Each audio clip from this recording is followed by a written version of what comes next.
Good morning. We're Ron and Laurie Matthews. We would like to share our story with you this morning. Our story starts quite a few years back. My mom grew up in North Augusta. My grandparents were here. People often ask me, am I from North Augusta? And I hesitate because not really, but North Augusta definitely feels like home. My mom grew up in this church. My parents were married at Grace. My grandparents were here since the 1930s. And so shortly after graduation from Clemson, Ron and I were married, and Ron came for his first job in Johnston, South Carolina. So we had the opportunity to begin to get reconnected to the North Augusta community. And Ron started attending and visiting with my grandparents, and then after that we were married. And you grew up Episcopalian. Grew up in the Episcopal Church. Yeah. So we did visit a couple other churches. Which is like United Methodist up one level of seriousness. You can cut that out. But we did visit. With more formality, how about that? We did visit lots of other churches in the area, but Grace definitely was always home. Being able to be here and sit on the same pew as my granddaddy, Jimmy Johnson, and Maxine, and to get to hear the stories from other people about my grandmother, Maddie Mae. I love it when Beverly or other folks will remind me of things that she did in this church. So we definitely have a connection to Grace, and we've been here since 1996. So Grace is definitely home. We, several years back, I had the opportunity to be the local church representative for Epworth, and I think that's when I really became more connected in the church.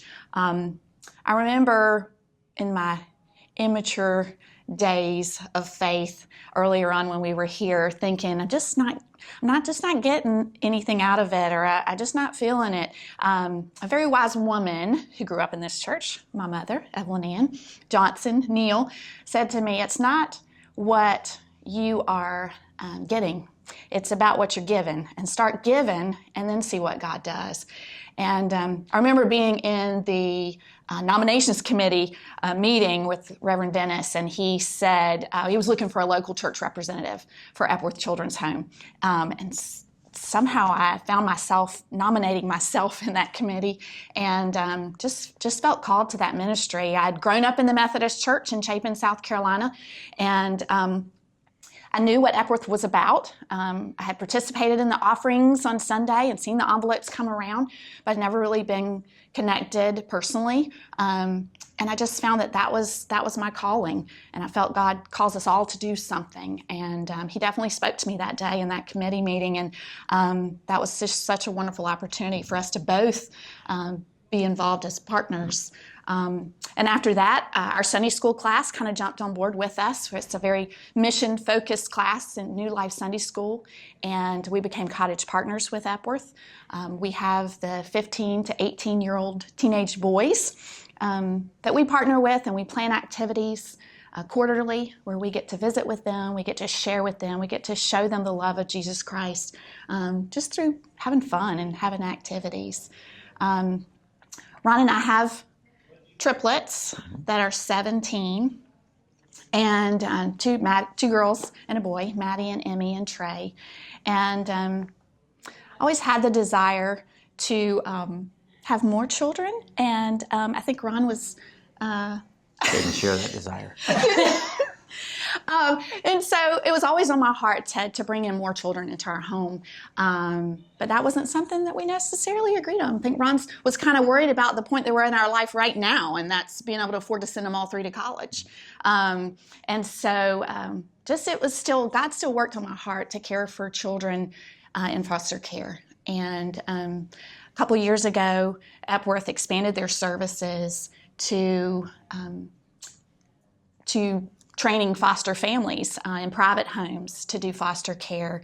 And I kind of, God had continued over the years, was continue speaking to my heart. And I just prayed that Ron would share that calling with me. And when Epworth began training foster families, we realized that was our time.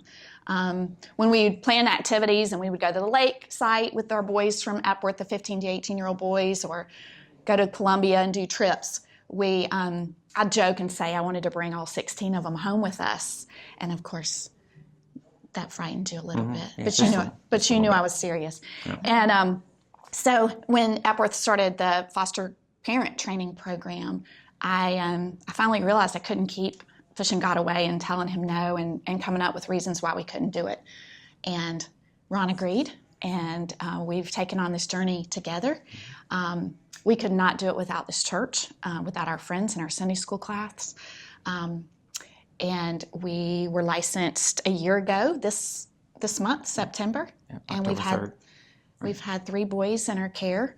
And we now have an 8-year-old son, and he's been with us for almost a year, so 11 months. And we've had 2 other placements as well, and we just love them. We hope to always be connected with all of the boys that have been in our care. You never really feel equipped when somebody asks you to do something, or you never really feel prepared. As you know, Laurie mentioned, I kind of kept pushing back on, didn't feel like we needed to do that, or we couldn't handle all that was already on our plate, but you're never going to feel like you're prepared for that. So you just, God will equip you after he calls you. You're never equipped before the call. So that's, I guess, that finally, realize that after many years that you don't ever feel 100% prepared, or you can't plan everything out. You just got to have the faith to take that step. But it's because of this church. It's because of being in that planning council meeting, or that the nominations committee meeting, and just taking a leap of faith and saying, hey, I want to be more involved, and this is where I feel I'm being called into service in this church, that we feel like it's our mission to share what foster care, what the needs are for children in foster care. And we've been able to share that with other members of this church, and we plan to start more of a foster care ministry here, and we're feeling like we're answering that call. And thanks to our friends and our church and our pastors, we've been supported through that journey. So Grace United Methodist Church has definitely been our village, and we're thankful for it.